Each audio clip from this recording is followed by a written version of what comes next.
hiciste esta actualización, después la borraste, después hiciste tal cosa y te va dejando toda la bitácora de qué fue lo que fue pasando en toda la vida de cada una de esas filas. Eso es típico de usarse para warehousing o para algún tipo de aplicación que necesita hacer un seguimiento de no el último valor de la fila, sino yo quiero saber el historial de esta fila, qué te pasó desde que empezaste hasta que llegaste a este punto. Eso es CDC. Obviamente entre los dos van a insumir diferentes espacios. Si yo quiero todo el detalle, voy a necesitar un poco más de disco, pero el motor me está dando en forma nativa un montón de cosas que antes había que hacerlo a mano, ¿sí? Entonces, chain tracking primero se hacía con la columna true. CDC, lo típico era implementarlo mediante un trigger, mediante algún custom code, o sea, pero era algo que vos le tenías que agregar a tu modelo para lograr el objetivo este. ¿Sí? La idea es empezar a desprender las aplicaciones de este tipo de necesidad y concentrarse realmente en el foco del negocio. El resto te lo da el motor. Ok, chain tracking entonces, ir detectando los cambios de estado en las filas, ¿sí? CDC, ir manteniendo una copia de la bitácora, fue lo que dijimos. Ahora, voy un poquito medio rápido así, como para poder llegar tranquilos con todo, ¿sí? Espero que no vaya demasiado rápido. Algo muy importante en SQL, que está en 2008, es la administración por políticas, ¿sí? El PBM, el Policy Based Management. PBM es algo que uno no siempre puede tener en mente hasta que lo necesita, ¿sí? Esto es netamente algo para administradores, para DBAs y para instaladores. Piensen lo siguiente, yo trabajo en una compañía en la cual tengo sucursales en diferentes partes del país. Y a mí me dicen, mira Emilio, tenés que instalar este servidor, eventualmente la configuración es esta, está documentada, está todo bárbaro, instalame este servidor porque se va a Punta Arenas. Te lo instalo, te lo configuro, bárbaro, lo mando a Punta Arenas. A las 2 semanas, por decir algo, me conecto remoto al servidor de Punta Arenas, miro la configuración y está toda cambiada. Digo, pero, ¿qué pasó acá? Claro, y encima te llaman porque el server no anda, ¿sí? ¿Cómo que no anda? A ver, te metés pensando que rompiste algo y te encontrás con que hay 14 sysadmins, le cambiaron la ubicación a master, y decís, pero ¿qué es esto? O sea, yo no lo mandé así. No, bueno, sí, tuvimos que tocarlo, cambiar la configuración porque yo creí que hacer mejor. Y ese tipo de actividades proactivas de los usuarios normalmente te pueden romper algún tipo de configuración ya aprobada. Entonces, ¿qué es lo que permite hacer Policy Based Management? Yo configuro un servidor, ¿sí? Y eventualmente puedo utilizar un template de configuración, o sea, los valores que tienen que tener los parámetros de configuración para que el servidor no pueda ser modificado. Entonces yo me conecto y digo, fenómeno, te instalo el servidor, te lo envío, pero los seteos de configuración que vas a tener son estos. En cuanto alguien trate de tocar algo, no va a poder. ¿Sí? Entonces, eso se puede aplicar de diferentes formas, ¿sí? Es un poco más profundo, pero el concepto es ese, o sea, es la administración del servidor basada en políticas. Yo tengo que tener paralelismo para esto, no puedo quitarle CPUs, no puedo hacer esto, no puedo tener más de un sysadmin. Incluso la configuración llega a diferentes aspectos. Recién nosotros hablábamos de configuración del servidor. Yo puedo decir, bárbaro, quiero que mi servidor tenga estos seteos. Por ejemplo, lo quiero integrado con el CLR, no quiero que tenga capacidad de integración con el mail. O sea, motivo N, estos son los seteos que quiero que tenga y quiero que mantenga. Porque yo quiero que tenga, son los que yo le pongo al momento del setup. Que mantenga, ya se pierde. Porque cuando yo me saco de encima de este servidor, queda en manos de otro. ¿Cómo hago para que ese otro no me los cambie? Bueno, de esta forma. Entonces, a nivel seteos de servidor, se puede hacer perfectamente. A nivel objetos de base de datos, la típica es, a mí me interesa que, por decir algo, todas las vistas que yo tenga en el código empiecen con BW underscore. ¿Sí? BW, el nombre de la vista. No que me generen una vista que no cumpla con ese patrón. ¿Por qué? Pues tengo todo normalizado de esta manera.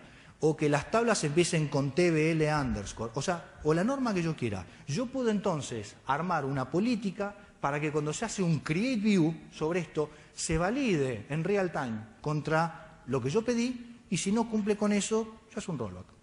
¿Sí? Entonces yo me aseguro de que la pureza o el estándar del código y de los objetos en mi base se mantiene. Nadie va a empezar a meter procedure con un nombre diferente o un objeto que no cumpla dentro de las normas preestablecidas. Ahora, esto tiene dos aspectos, ¿sí? Primero, hay que tener una autoridad muy firme, ¿sí? En cuanto a esto, para poder decir, no te dejé crear una vista porque no cumple con el estándar, ¿sí? Normalmente los que trabajan en desarrollo saben que las cosas salen con urgencia, son todas para ayer, no importa, el cambio lo hago ahora y después lo corrijo, pero lo que es temporal es permanente, ¿sí? Entonces, ese tipo de cosas, es decir, no te dejé crear la vista porque no cumple con mi estándar, tiene que tener respaldo de la gerencia o respaldo de alguien que tenga la autoridad para hacer ese tipo de cosas. Si el DBA proactivamente lo hace por su cuenta, va a tener un problema, ¿sí? Pero si uno lo implementa como norma, ¿sí? Uno tiene el respaldo suficiente para poder decir, te hice rollback porque no cumple con lo que tiene que cumplir, ¿sí? Y en última instancia, nosotros lo que podemos hacer es decir, fenómeno, todos los seteos a nivel instancia y los seteos a nivel base de datos que yo quiero que se implementen, sobre qué instancias o sobre qué tipo de motor quiero que se implemente esto. Por ejemplo, yo digo, en toda mi infraestructura, todos los SQL Express y los SQL Developers, ¿sí?, que pueden ser plataforma de desarrollo, a mí no me interesa cómo se monitorea esto. A mí me interesa monitorear los de producción y yo uso Enterprise y estándar. Entonces yo puedo filtrar en la política la edición del motor que necesito que sea validado, pues si no va a salir a recorrer un montón de cosas, me va a encontrar un montón de objetos y de warnings dentro de Developer Edition y a mí no me interesa, porque es el developer haciendo sus pruebas, haciendo sus cosas que no quiero validar. A mí me interesa los que sean servidores de producción, ¿sí? Si yo no filtro a nivel edición, escanea todo, ¿sí? Pero yo puedo decir ajustarlo por esta forma también. Entonces, Policy Based Management para mí es un muy buen feature que van a tener los administradores, pues el típico problema era cuando yo me saco el server de encima o cuando yo lo envío a algún lado, ya le pierdo el control. Entonces la idea es seguir manteniendo el control y que no sea manual. No quiero conectarme todos los días para ver si cambió algo o conectarme cadena de tiempo, ¿sí?, para ver cómo están las cosas. Quiero que esto sea algo, ¿sí?, reactivo hacia mí, o sea, que me avise cuando haya algún tipo de cambio o que lo impida directamente. Ahora, Resource Governor es otra capacidad que tenemos en 2008 y que es bastante, digamos, interesante, pero hay que aplicarla en un escenario en particular, ¿sí? Resource Governor lo que hace o lo que permite es que nosotros digamos a nivel CPU, ¿sí?, y a nivel RAM, ¿cuánto recurso le voy a asignar a lo que se conoce como un generador de carga? Un generador de carga es un job, un usuario, una aplicación, o sea, cualquier, entre comillas, cosas que se conecta al server, abre una sesión y le pide algo, le genera carga, ¿sí? Entonces, yo puedo clasificar esos diferentes generadores de carga en grupos para decirle, fenómeno, vos sos un developer, bueno, te doy un tanto por ciento máximo de CPU, tanto por ciento de RAM. Vos sos una aplicación de facturación o la aplicación core del negocio y a vos te doy la mitad de la RAM y la mitad de la CPU. ¿Qué es lo que yo logro con esto? Que ninguna aplicación mate a otra y que todas terminen en un tiempo previsible. Esta es una opción de lo que se considera alta disponibilidad, ¿sí? En 2008 ha cambiado un poco, ya en 2005 empezó el cambio del concepto alta disponibilidad. Hasta 2000 alta disponibilidad era un failover cluster, ¿sí?, eventualmente un standby server. En 2008-2005 el concepto de alta disponibilidad es que el usuario pueda acceder a los datos cuando los necesite. Y no me importa si necesito un clúster, si necesito regular para que uno no mate a otro. O sea, yo tengo que poder acceder a mis datos cuando lo necesite. Eso es alta disponibilidad. Entonces, esto sí que es un escenario de balanceo de carga, ¿sí?, entre comillas, o de balanceo de recursos, será forma de decirlo, está orientado a alta disponibilidad. A que nadie diga, uy, entré al server, pero no sé quién está corriendo un proceso que lo mató y me queda la pantalla blanca. O sea, vos vas a poder entrar siempre a tu máquina, ¿sí?, o al server, y vas a tener la performance que te dé el hardware que yo te asigno. Yo te asigno un 5% de CPU y un 1% de RAM, ¿sí? Pero, o sea, vos sabés con qué te vas a encontrar, con lo cual, por más que haya un proceso o un backup o haciendo lo que sea, vos vas a tener siempre la misma performance. Conceptualmente es eso. ¿Cómo funciona? Yo tengo la LAN con todos los usuarios. Cuando me conecto al servidor, pasa la conexión por una función de clasificación, que es realmente una función de identificación.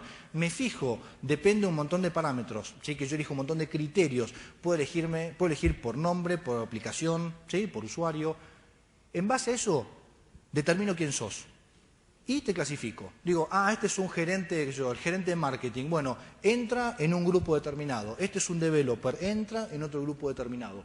Lo que hace entonces es caer en los grupitos celestes donde está backup, donde está tareas administrativas, ¿sí? Donde está actividad transaccional. Y esos grupitos, ¿sí? Se mapean contra una N cantidad de recursos que